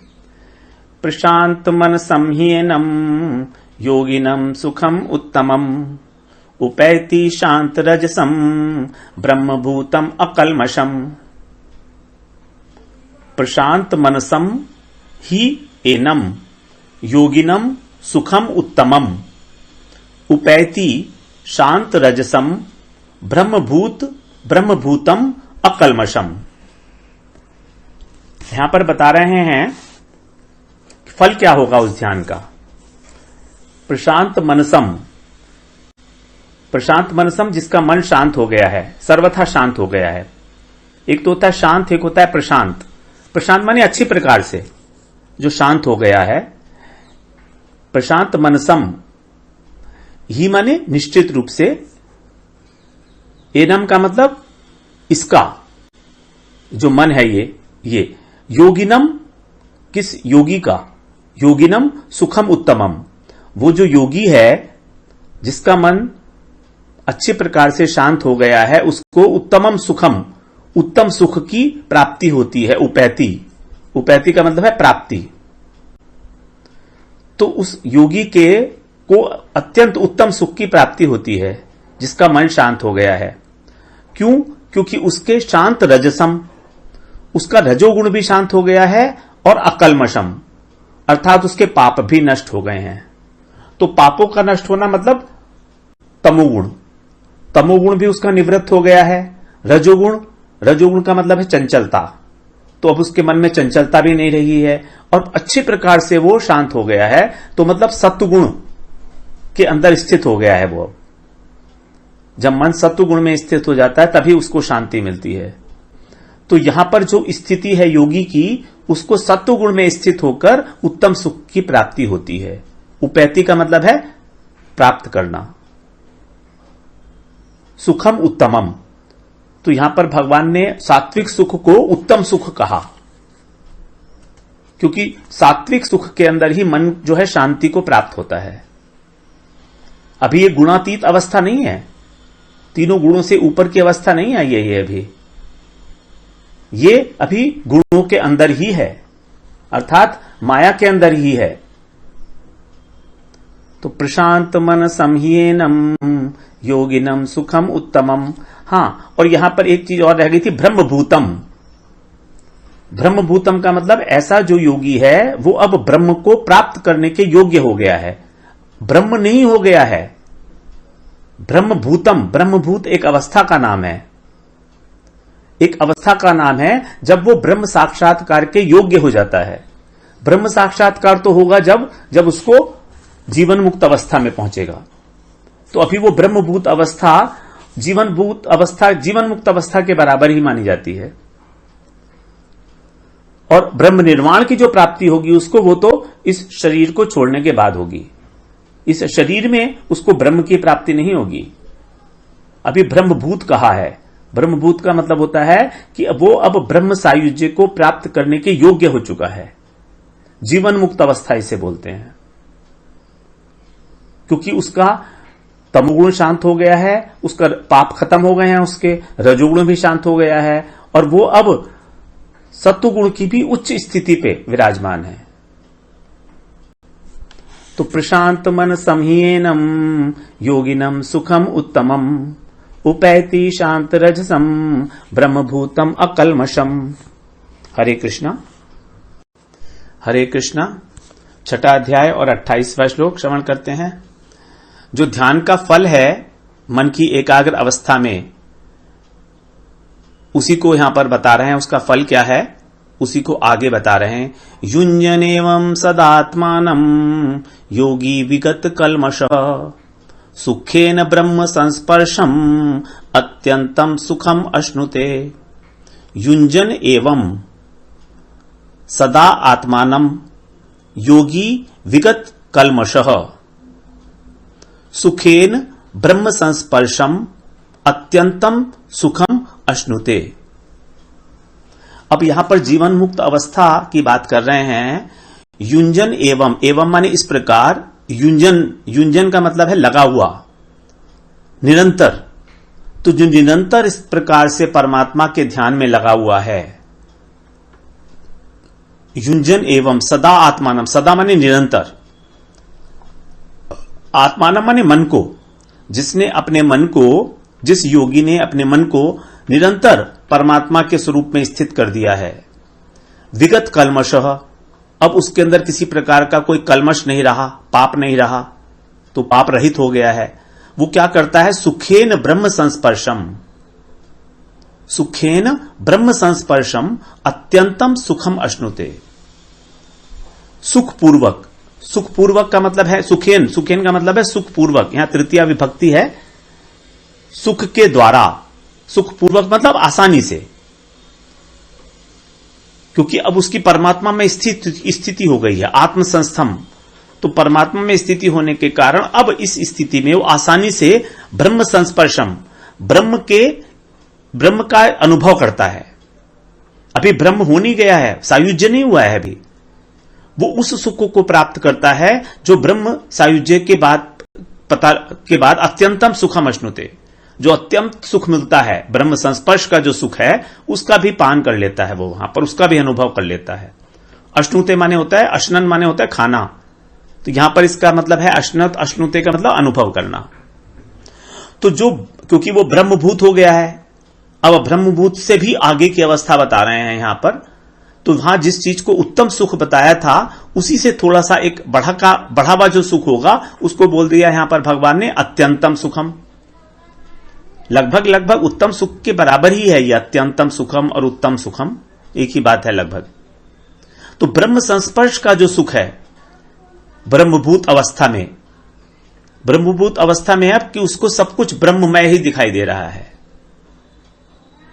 शरीर से किसी भी प्रकार की उसकी आसक्ति नहीं रही, संसार से किसी प्रकार की आसक्ति नहीं रही, देहाभिमान नष्ट हो चुका है, परमात्मा में स्थित है वो। इस प्रकार का जो ध्यान योगी की बात कर रहे हैं यहां पर भगवान। तो युञ्जन एवं, इस प्रकार से निरंतर परमात्मा में लगा हुआ वह योगी जिसके पाप सर्वथा नष्ट हो चुके हैं, वो अत्यंत आसानी के साथ ब्रह्म संस्पर्श रूपी जो अत्यंत सुख है उसका अनुभव करता है। युञ्जन एवं सदात्मानं योगी विगत कल्मषः सुखेन ब्रह्म संस्पर्शम अत्यंतम सुखम अश्नुते। हरे कृष्णा। हरे कृष्णा। छठा अध्याय और 29वां श्लोक श्रवण करें। तो यहां पर अभी तक जो जिस प्रकार के योगी का वर्णन किया है उसको क्या अनुभव होता है यहां बता रहे हैं आगे। सर्वभूतस्थम आत्मानं सर्वभूतानि चात्मनि ईक्षते योग युक्तात्मा सर्वत्र समदर्शनः। सर्वभूतस्थम आत्मानं सर्वभूतानि च आत्मनि ईक्षते योग युक्तात्मा सर्वत्र समदर्शनः। वो सर्वत्र समदर्शन है, अर्थात सब जगह समभाव से सबको दर्शन करता है। प्रत्येक प्राणी के अंदर वो एक आत्मा को ही देखता है, क्योंकि प्रत्येक प्राणी के अंदर आत्मा और परमात्मा ही स्थित है। तो वो अपनी भांति ही सभी प्राणियों के अंदर, सभी जीवों के अंदर आत्मा और परमात्मा का ही दर्शन करता है। समदर्शी हो गया है वो। अब उसकी दृष्टि जो है, उसकी दृष्टि में तात्विक दृष्टिकोण से कोई भेद नहीं रह गया। भाव की दृष्टि से, व्यवहार की दृष्टि से भेद हो सकता है। तो सर्वभूतस्थम आत्मानम, सभी प्राणियों के हृदय में स्थित आत्मानम अर्थात आत्मा को, सभी प्राणियों में स्थित जो आत्मा है उसको अपना ही स्वरूप देखता है कि मेरे में भी वही आत्मा है, उसमें भी वही आत्मा है। और सर्वभूतानि च आत्मनि, और आत्मा में ही सभी भूतों को देखता है। तो आत्मा में सब प्राणियों को देखना और सब प्राणियों में आत्मा को देखना, इस प्रकार की बात। भगवान में सभी प्राणियों को देखना और सभी प्राणियों को भगवान में देखना, ये थोड़ा सा मुश्किल है समझने के लिए। अगर इसे समझना चाहेंगे तो हम गीता पाठशाला में जाकर इसे श्रवण कर सकते हैं डिटेल में कि इसका अर्थ क्या है। ईक्षते का मतलब है देखता है, योग युक्त आत्मा, इस प्रकार जो योग के साथ युक्त हो चुका है, भगवान के साथ जो युक्त हो चुका है योग के द्वारा, वो युक्त आत्मा सर्वत्र समदर्शन, वो समदर्शी हो जाता है। तो अब उसका अनुभव बता रहे हैं कि जो ज्ञान योगी है या ध्यान योगी है, इसका क्या अनुभव होता है। समदर्शी हो जाता है वो, क्योंकि अब उसको एक परमात्मा ही दिखाई देते हैं सब जगह, और सबको ही वो एक परमात्मा का अंश समझता है। तो परमात्मा के अंश समझने के कारण सभी उसके बंधु बांधव हो गए, इसीलिए उसके अंदर समदर्शिता आ जाती है। तो यहां बता रहे हैं सर्वभूतस्थम आत्मानम सर्वभूतानि च आत्मनि ईक्षते योग युक्तात्मा सर्वत्र समदर्शन। हरे कृष्ण। छठा अध्याय और 30वां श्लोक श्रवण करते हैं। अभी तक भगवान ने बात की सांख्य योगी की, ध्यान योगी की, उनके अनुभव के विषय में। अब यहां पर भगवान भक्त की बात कर रहे हैं। यद्यपि छठा अध्याय हमारा ध्यान योग है, तो भी भगवान प्रत्येक चैप्टर में ही भक्ति की बात अवश्य करते हैं।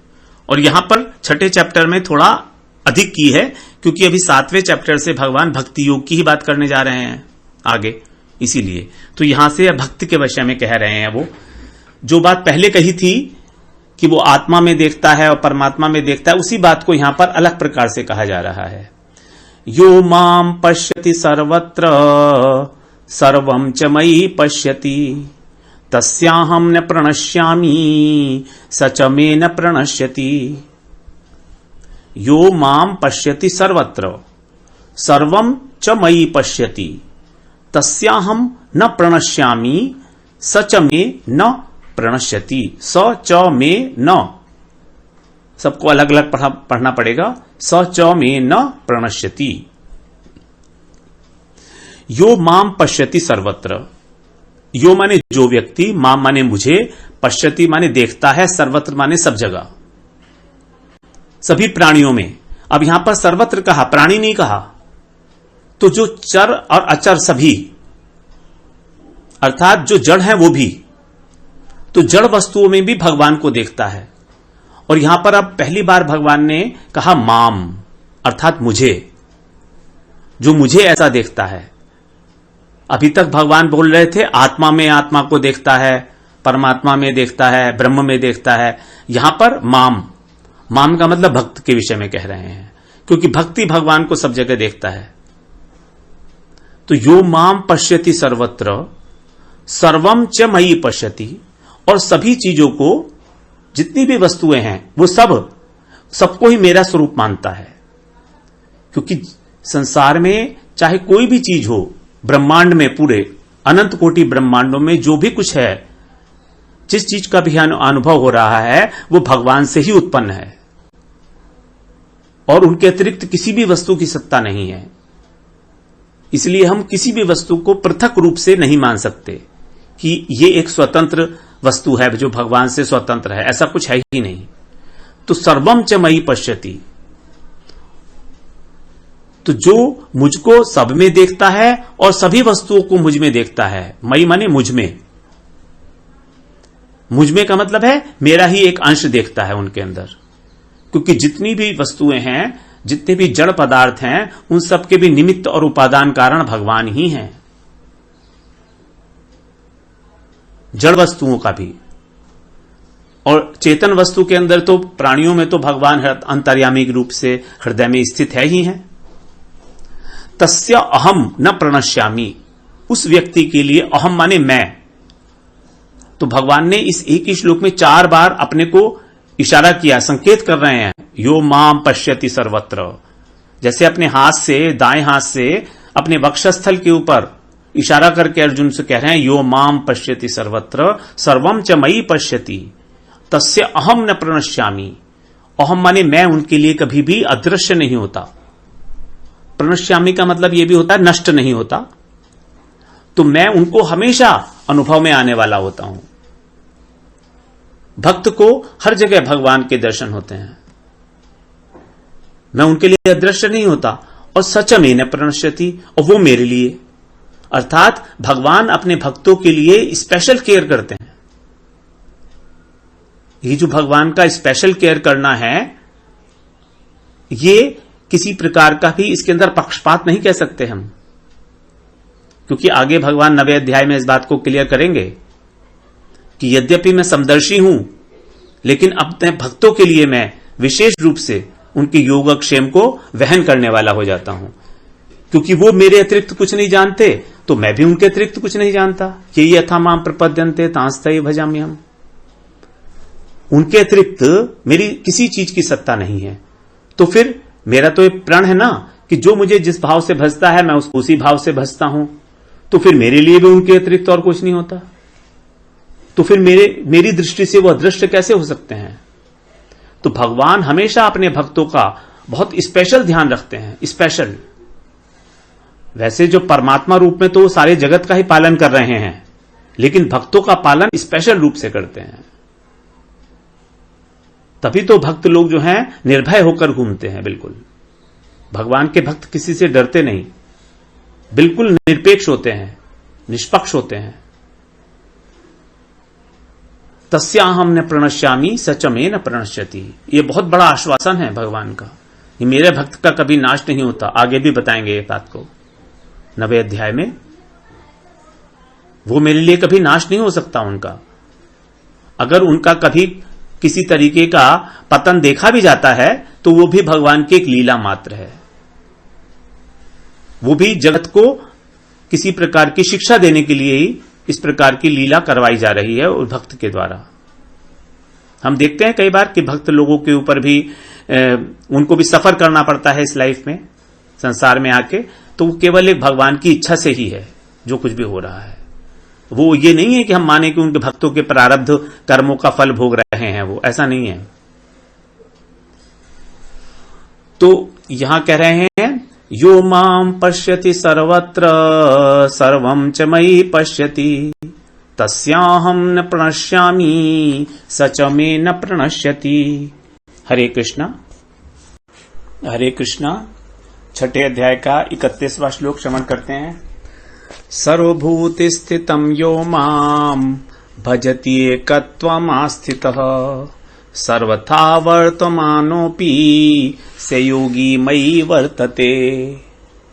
सर्वभूत स्थितं यो माम भजति एकत्वम आस्थितः सर्वथा वर्तमानोऽपि स योगी मयि वर्तते। इस श्लोक में भगवान जो भक्त योगी है, भक्त है, उसके लक्षण बता रहे हैं कि वो क्या करता है। वो सर्वभूत स्थितम यो माम एकत्वम भजति एकत्वम आस्थितः। एकत्वम का मतलब है एक ही भाव से, अर्थात वो केवल मेरी ही सत्ता मानता है और संपूर्ण प्राणियों में जो स्थित मैं हूं मेरा भजन करता है। सर्वभूत स्थितम, सभी प्राणियों के हृदय में भगवान ही अंतर्यामी के रूप में विराजमान है। तो जो मुझको ही सभी प्राणियों के अंदर स्थित मानकर और भजति एकत्वम आस्थितः, मेरा भजन करता है। एकत्वम आस्थितः, एकत्वम का मतलब है जहां पर केवल भगवान की ही सत्ता है, अन्य कोई सत्ता नहीं है, क्योंकि भगवान ही अद्वय ज्ञान पर तत्व हैं। जितनी भी सत्ताएं हैं, जितने भी जीव हैं, जितने भी पदार्थ हैं इस जगत के, वो सभी भगवान की सत्ता से ही प्रकाशित होते हैं। तो इसलिए वो इस प्रकार से मानता है, एकत्वम आस्थितः। तो अब जब वो सब जगह पर मुझको ही देखता है पदार्थों में भी और प्राणियों में भी सर्वथा वर्तमानो अपि, वह सब प्रकार से बर्ताव करता हुआ, वर्तमानो मतलब बरतता हुआ, व्यवहार करता हुआ, तो व्यवहार काल के अंदर भी वह क्या कर रहा है, मई वर्तते, मुझ में ही बरत रहा है, अर्थात मेरी ही सेवा कर रहा है। तो यहां पर भक्त के लक्षण बताए हैं कि भक्त जिसको यह अनुभूति हो चुकी है कि प्रत्येक प्राणी में भगवान स्थित हैं, प्रत्येक पदार्थ, प्रत्येक वस्तु भगवान की ही है, तो अब उसके द्वारा जो भी कार्य किया जाएगा वो कर्म नहीं होगा, क्योंकि कर्म तो उसको कहेंगे ना जिसका आगे बंधन बनता है। उसके द्वारा जो भी किया जा रहा है वो भगवान की सेवा है, और भगवान की सेवा का किसी प्रकार का भी कोई हमें कर्म बंधन नहीं लगेगा।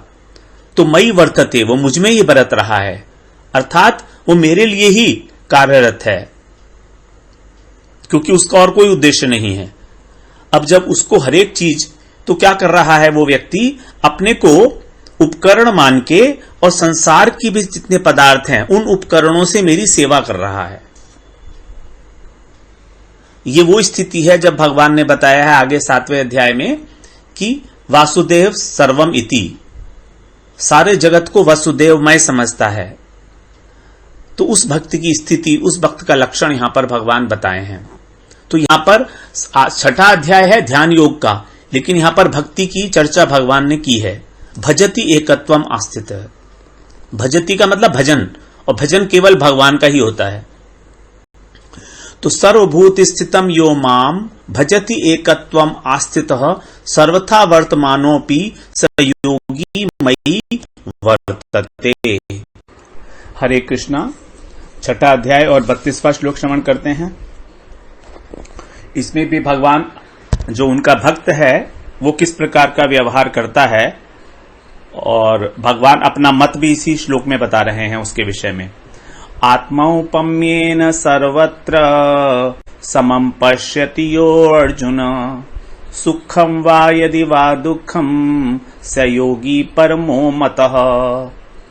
आत्मौपम्येन, आत्मौपम्येन सर्वत्र समं पश्यति यो अर्जुन। यहां पर संधि है आत्मा प्लस उपमा प्लस एना, आत्मौपम्येन सर्वत्र, अर्थात अपने आत्मा की भांति। आत्मा का अर्थ है यहां पर शरीर। तो जो सर्वत्र माने सब जगह पर समान देखता है, समम पश्यति माने समान देखता है अपने शरीर की उपमा से। आत्मा का मतलब है अपना शरीर। तो अपना शरीर में जिस प्रकार से सुख या दुख होता है, वो दूसरे के शरीर में जो सुख और दुख होता है उसको भी उसी प्रकार से देखता है। जब हमारे शरीर में सुख होता है तो हमको ठीक लगता है, तो उसी प्रकार से जो दूसरा व्यक्ति है जब उसको दुख हो रहा है तो इस व्यक्ति को भी, जो भगवान का भक्त है, इसे भी दुख होता है। आत्मौपम्येन, उपमा दी है इसमें शरीर की, अपने शरीर की भांति ही। सर्वत्र समम पश्यति यो अर्जुन, जो सभी के सुख और दुखों को अपना सुख और दुख मानकर चलता है। सुखम वा यदि वा दुखम, सुख हो अथवा दुख हो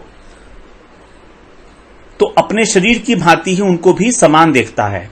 स योगी परमो मतः, वह योगी जो है परम योगी है। तो भक्त के विषय में बात कर रहे हैं यहां पर। भक्त का हृदय बड़ा कोमल होता है, वो दूसरे के दुख में पिघल जाता है, बहुत जल्दी पिघलता है, और वो उसके दुख को अपना दुख मान लेता है, और फिर अपना दुख मानकर उसके दुख को दूर करने की चेष्टा करता है। यह है इसका अर्थ। इसका अर्थ यह नहीं है कि उसको दुख हो रहा है तो खुद रोने बैठ जाएगा, खुद दुख मनाने लगेगा, नहीं, उसके दुख को दूर करने की चेष्टा करेगा। यह है। तो शरीर की बात की गई है यहां पर। सिर्फ आत्मा शब्द के कई अर्थ होते हैं, उसमें से एक अर्थ होता है शरीर। तो वो उसके उसको दुख को दूर तो करेगा, लेकिन उसमें यह अभिमान नहीं आएगा कि मैंने इसका दुख दूर किया। वही है भक्त।